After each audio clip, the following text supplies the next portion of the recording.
the way I think about it is positioning is the foundation of almost everything we do in marketing and sales. Like if you came to me and said, April, write us some messaging, I'd say, okay, great. Who's it for?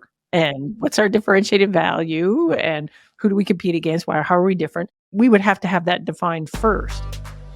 Hi, welcome back to SaaS Half Full, the only show serving B2B SaaS marketers. I'm Lindsay Groper, president at Blast Media, and I will be both your host and bartender today. I had a conversation with April Dunford, who is a positioning consultant for B2B brands and the author of 2 books. One that just came out recently called Sales Pitch, How to Craft a Story to Stand Out and Win. I was first introduced to April at a conference where she was talking about category creation and positioning, something that is near and dear to our clients' hearts. And her words really stuck with me. And it's something that I've carried through with me through the last 5 years or so. So I'm very excited to have her on the call today. Some of you may be listening saying, my positioning's great. We don't have a positioning problem. Don't you? Do you? She's going to unpack that for us. What are some of the triggers, some of the signals that you may need to refresh, update, or change your positioning? May not be a sales problem, may not be a product problem. So grab a drink and join me as I speak with April Dunford. Hey, April, welcome to SaaS Half Full. Hey, it's so good to be here. Thanks for having me.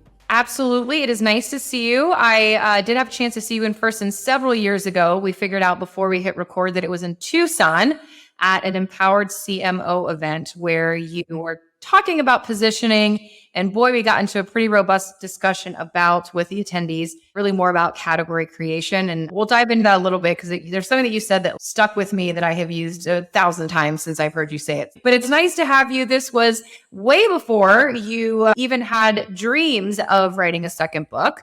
You've just released your second book called Sales Pitch, How to Craft a Story to Stand Out and Win.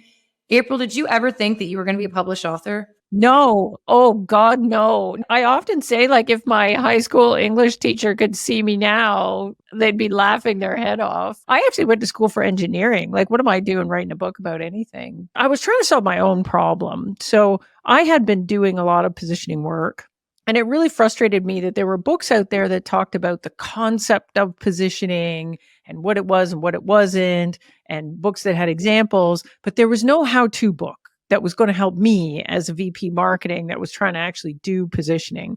So I had kind of over the years figured out my own way to get it done. And I'm like, I don't know if this is the best way to do it. I don't know if this is the only way to do it, but it works for me. Maybe it'll work for you. So my thinking in the first book was to just get that down on paper. And for anybody that wanted to, an opinion about here's one person's way of doing it, at least they could buy that book and figure it out. So that's what the first book was all about. And then the second book evolved out of a thing that I thought was a problem we had solved. So my book just focused on positioning. Here's how you break it into pieces. Here's how do you actually work through a positioning exercise with a cross-functional team. Here's how you get it done. And at the end, people are always asking me, well, what should we do to test the positioning? And I'm like, yeah, so how do we do it? And so what everybody wants to do is go write messaging. I mean, that's the main thing you want to do with it. But what I found is if we went straight to messaging, often we were testing a lot of things outside of positioning, the design of landing pages and copy and look and feel and all that stuff. And were we driving the right traffic there? And so I thought a better way to do it would be to take the positioning, turn it into a sales pitch, and then we would pitch it to customers and see how it lands. And then we get a lot of extra signal. We know for a fact that it's a qualified prospect, so we can control for the audience. And then we can see, like, where are customers getting excited? Where are they getting confused? And is this working in an actual sales situation? And if we can validate it there, then we can feel good. Yep, this works. Now we have a sales pitch. We can take the sales pitch and the positioning and use both of those things to go write the messaging. And so I just assume people know how to build the sales pitch, right? We've been doing that since the dawn of time. So that's not my problem to solve. People have their own way of doing that. So they'll do it however they do it. But then I find out I've worked with 250 companies and none of them had a sales pitch structure that made any sense, really, or that they were even attached to. Like they'd say, yeah, well, we have a sales pitch. I don't know where it came from. It's been around since the dawn of time. Every once in a while, we tweak it. And so I thought, well, how do we actually build a good sales pitch? There must be a methodology for doing that. So then I went looking for that, and that didn't exist either. And I had a pitch methodology that I've been using from way back, like the original version of it I learned when I was at IBM. And then when I left IBM and went to another startup, I startupified that pitch structure. And then I've kind of been using an evolving version of that pitch structure ever since.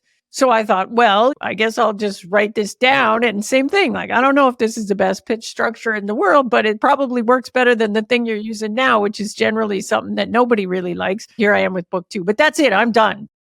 And so the next problem arises. We shall see. No, I'm really old now, and I don't think there's any more books left in here. I think never say never, but that is super frustrating when, yes, you have a problem, you go read a book and it's all, theories, it's giving you examples, but you leave, you're like, no, it's not over, is it? It's over? Oh, you're like, oh, but how? How do I do it?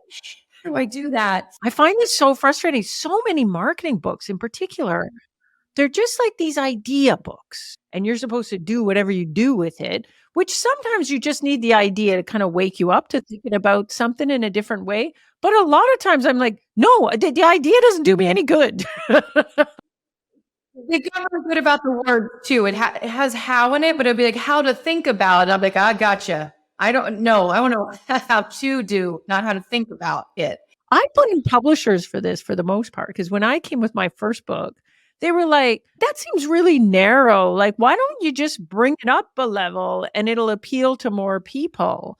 And I was a bit like, I don't think I care if it appeals to more people. Obviously, publishers do. Do you remember where you were the first time you saw your book out in the wild? The first time I saw my book out in the wild, I was flying to California and I had been upgraded to business class. So I was sitting in business class and the guy got on the plane right beside me. No way. Yep. Pulled it out of his briefcase and I was like, oh. Oh my gosh. How did you feel? Tell me, how did you feel when you saw that? Like a freaking rock star, let me tell you. I was like, oh my God, there's a guy. Should I say something? Should I not say something? So I did this whole thing where I was like, I waited until they're bringing the meal because nobody likes the person that spontaneously talks to you on the airplane. So they bring the meal and the guy puts the book down. And I said, this is actually true. I said, how you like that book? And he says, pretty good. Like, I don't know if I really get it yet, but pretty good. And then I was like, I'm not going to say anything. So I didn't say anything. And then we ate. And then he started talking to me about something. But he was like, what are you out in the valley for? And I said, I'm going out to speak at a conference. And he says, oh, what do you do? And I said, well, and then I copped to it.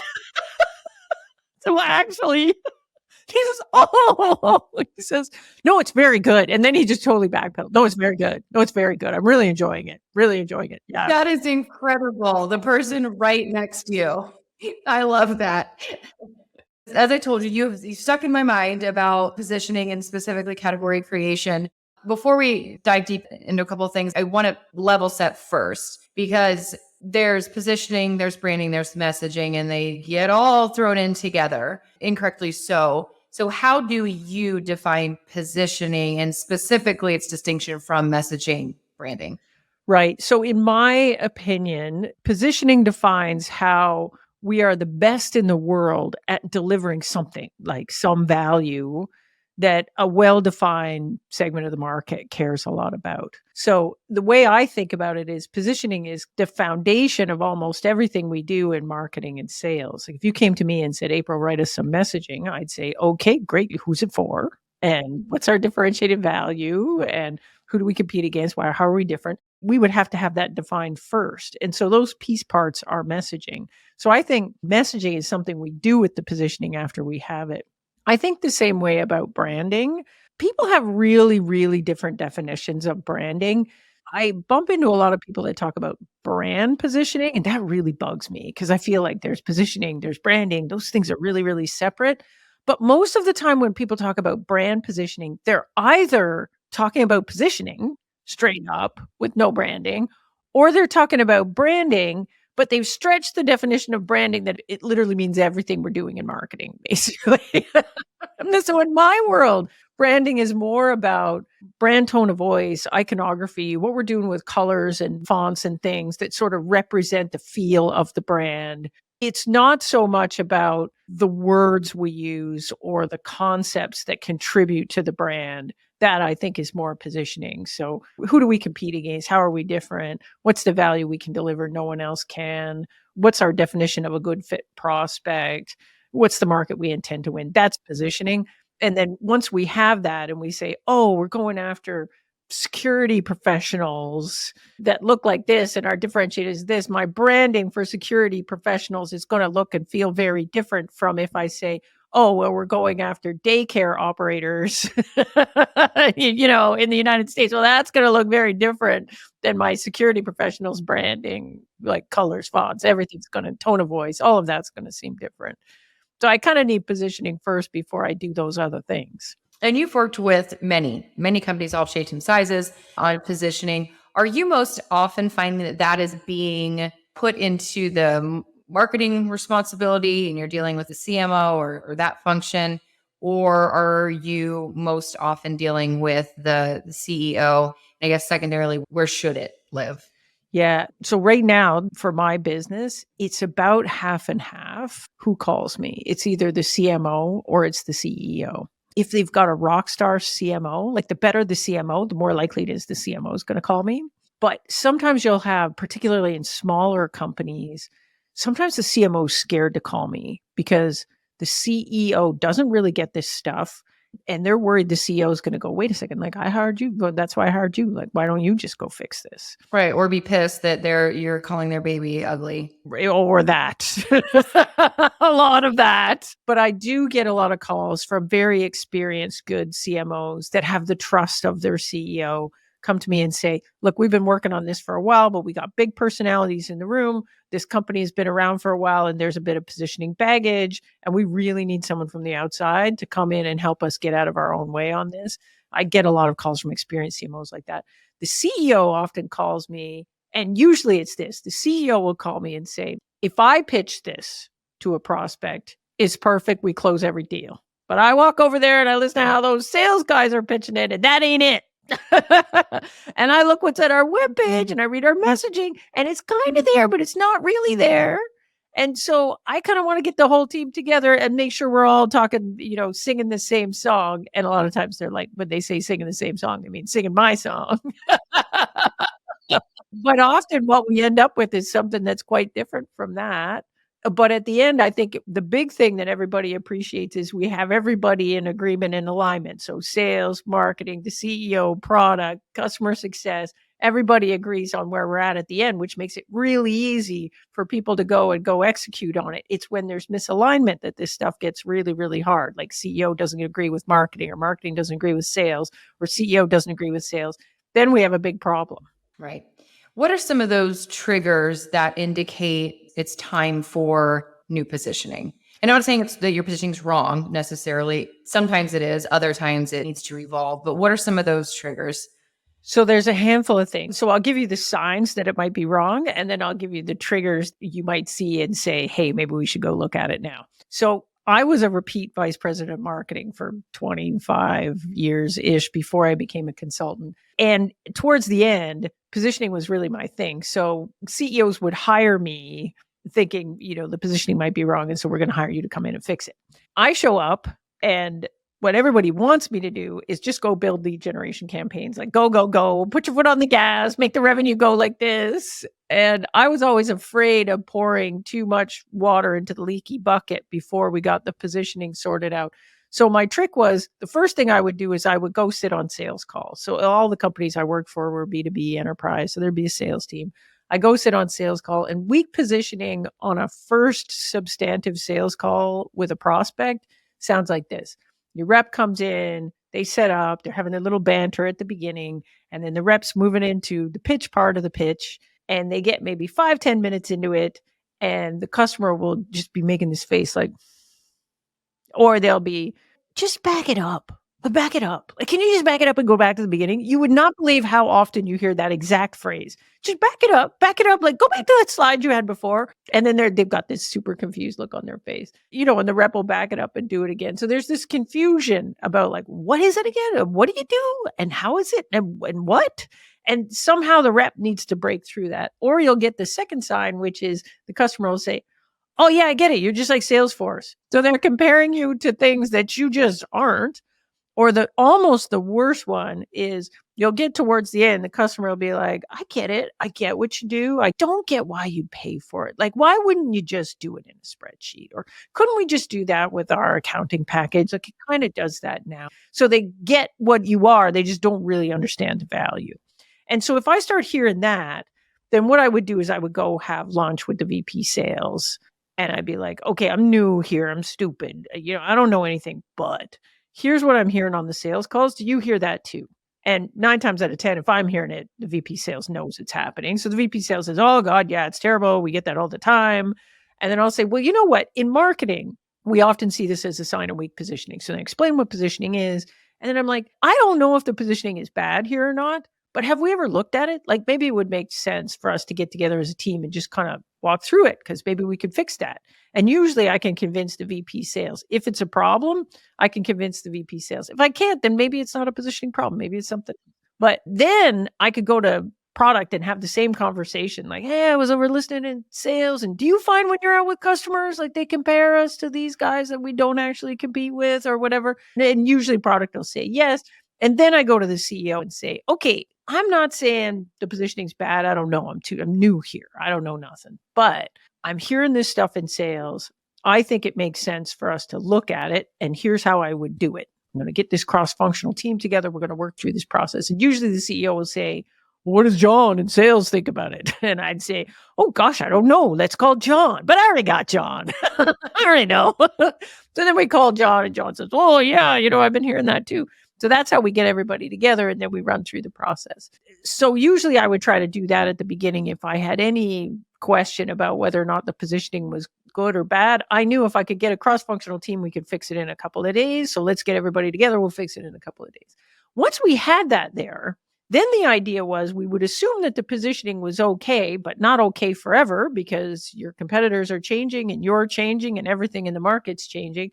So I would have every 6-month check-in where we get the same cross-functional group together, and we would work through a really fast version of the workshop and say, okay, competitive alternatives. Has anything changed here? Are we seeing competitors in sales that we didn't see 6 months ago?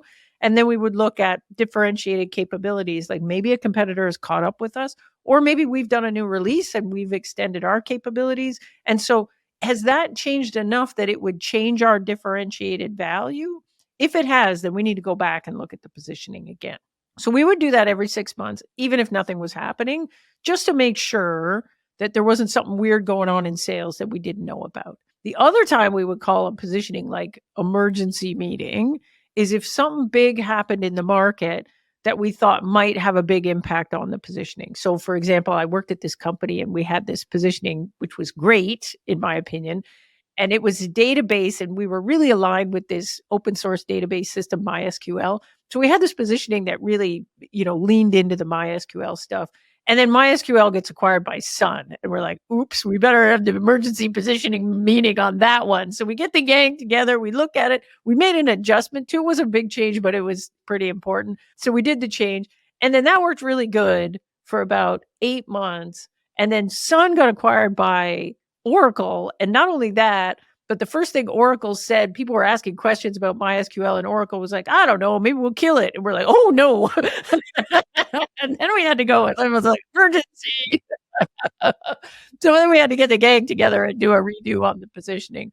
So a lot of companies came to me when COVID hit, because that was obviously a big, big change of affairs. And some companies did a change in positioning. Some companies had sections of their market that were closed, basically. And so no business was going to happen over there.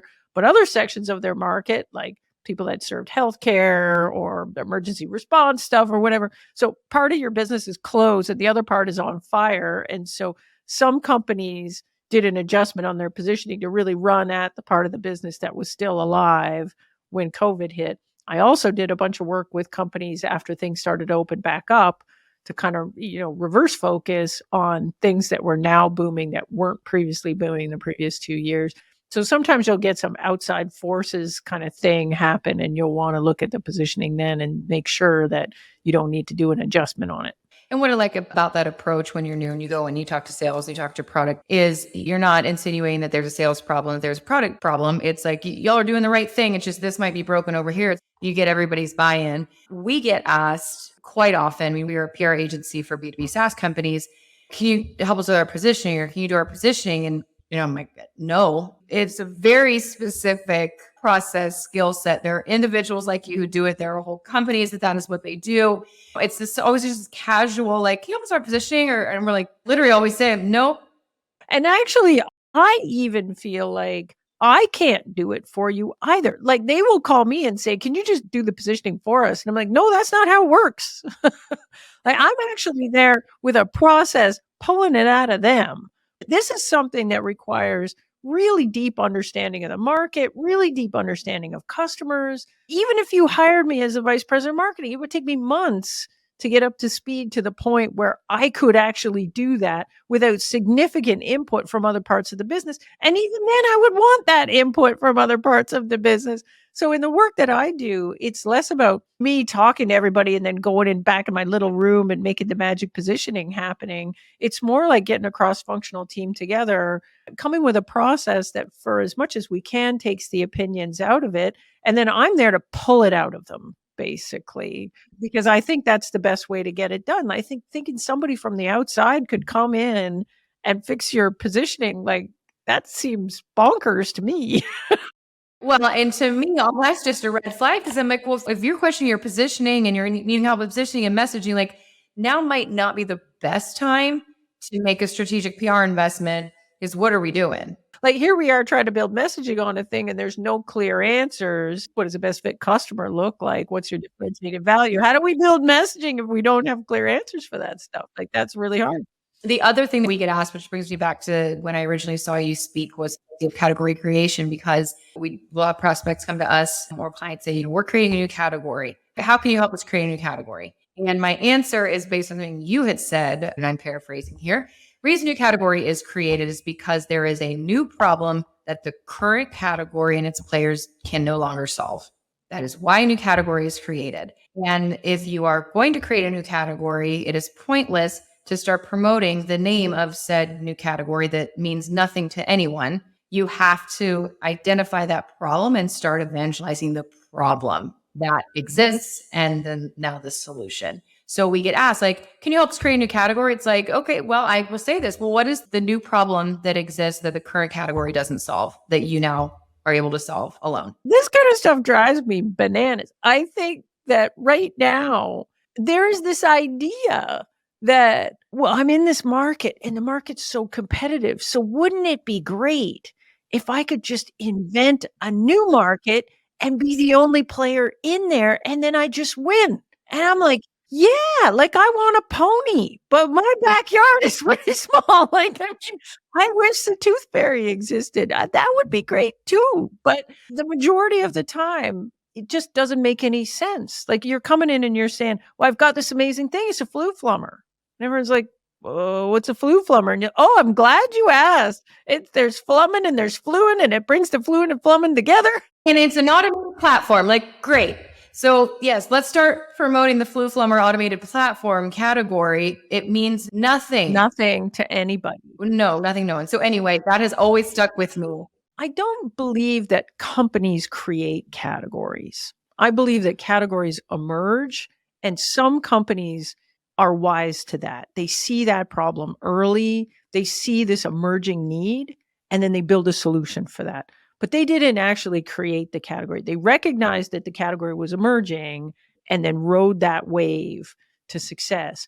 I think in the investment community, there's a wish or some kind of magical thinking that if these companies could create this new category, that would be how we get these amazing companies. And often what they're doing is they're looking at companies that are quite big and saying, look at this company. They created this category. So you, three guys in a basement, could also create this category and it would be amazing. If we look at category creation, however, that's not actually what happens. What generally happens is a new category is emerging and there may be an early company in there that jumps on that and does the hard work of trying to evangelize the problem and develop the category and get the category to this point where people start understanding it and they understand the need for it.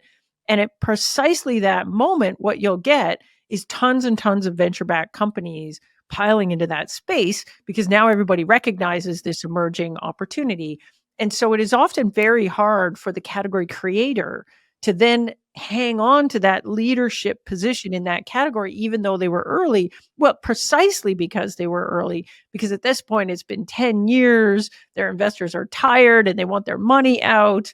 And the new people get the advantage of coming in and just looking at your stuff and copying it and then leapfrogging you and getting ahead. So this is why Facebook exists and not MySpace. This is why Google exists and not Ask Jeeves and all that other crap we used before Google showed up late in the market. If you look at the history of Apple, they very much have a history of being a fast follower in the market. BlackBerry was first in the smartphone market, and they took everything that worked and didn't work about the BlackBerry and leapfrogged them. So I think that category creation is a very dangerous game for new companies. And I don't think you should want to do it. I think you either have to do it because there is no category that works for you. The category is truly emerging, and you're going to attempt to evangelize that category, run with that category, and then be the leader after that. The vast majority of companies that are successful, if we look at tech companies, did not start out as category creators. Most of them started positioning themselves in an underserved subsegment of an existing category. So if I look at Salesforce, for example, Salesforce started as CRM for SMBs, and their slogan, which was no software, was kind of the point. Like SMBs couldn't do CRM back then because all the CRM was on-premise software. So if you wanted CRM, you had to have an IT department. If you're a really small company, then you could use Salesforce even without an IT department because there was no software. And so they were CRM for SMBs up until they were 200, 300 million revenue. And then eventually they started expanding the market beyond that. So often people will point at companies they'll say are category creators, and they actually weren't doing a category creation thing until they were 200, 300, 400 million. And then they were dominating the existing category, which they had crept into. Then they overtook the leader. And then once they overtook the leader, they were smart in trying to expand the borders of the category, make it into something new so that the addressable market was bigger. That is actually much, much more common. At one point, I did this little study because people kept asking me about category creation. So I did this little thing where I went down the NASDAQ, everybody who had gone public in the NASDAQ for the previous 5 years. And one by one, I went down the companies and I looked at the time when they went public. So typically it's 100 million revenue or whatever. So you're big, but you're not huge. At the time when you went public, was the company doing a category creation thing, or were they positioning in an existing category as a niche play in a substantive segment of an existing category? And 93% were not category creating. They were a niche play in a thing. So if that's good enough for 93% of the people, then maybe that works for you too. And so the other 7% were doing a category creation thing. Now, I didn't take it any further. I should have, because even the ones that are doing category creation, often if you dig down to that, they weren't doing that at the beginning, but they started doing that right around the time they went public. So the one that I talk about a lot is Snowflake. They were data warehousing in the cloud. That's data warehousing. That's a market that's existed for a long time. The underserved segment was cloud data warehousing. Very easy to understand. We know what data warehousing is. We're like, imagine data warehousing that was built for the ground up for the cloud. Really easy to understand. And that positioning served them very well up until they were completely dominating that space.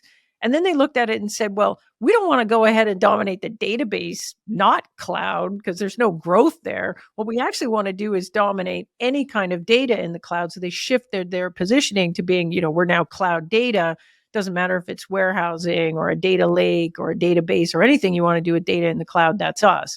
And you could say that's category creation. It is, but it came on the back of doing very, very well in this subsegment, which is warehousing. And then we expanded into that. So that's much more common. So on the positioning side, April's first book is the obviously awesome How to Nail Product Positioning. So that is really that how-to.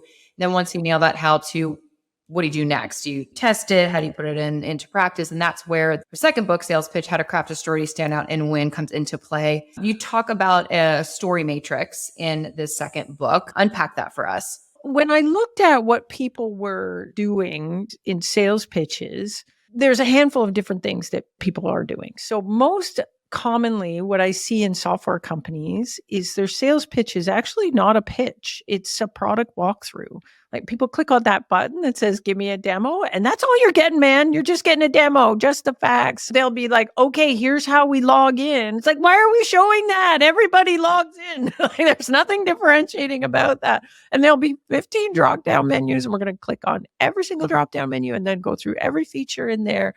And there's no real story around it. There's no, how are we different than everyone else? Does everyone have these features? Do just we have these features? What's the value of any of these features? So that is the most common by far, is the rep just goes and does that. Sometimes what you'll see is people will do, and I used to do this when I was junior, is the problem solution pitch. So you'd say, there's a problem, we have a solution. We're defining the problem in such a general way that it doesn't actually answer the question, why pick us? So, I worked at a database company and the problem was, oh my goodness, there's so much data. Data is increasing exponentially. Woo. Any one of my competitors could have said that. And then we say, so we're going to solve that. And then we would show them the feature pitch. Sometimes what you've got in, like on the marketing side of the house, we've been taught hero's journey as a storytelling structure. And I think it works great in certain instances in marketing. I don't think it works well in sales for a bunch of reasons. Like one is it doesn't give the reps an easy place to do discovery or objection handling or a lot of things that a rep needs to do. The funny thing about hero's journey is hero's journey applied to businesses is like you have the hero and the hero is the customer, and the customer like goes on a quest and they encounter a guide, and the guide is us.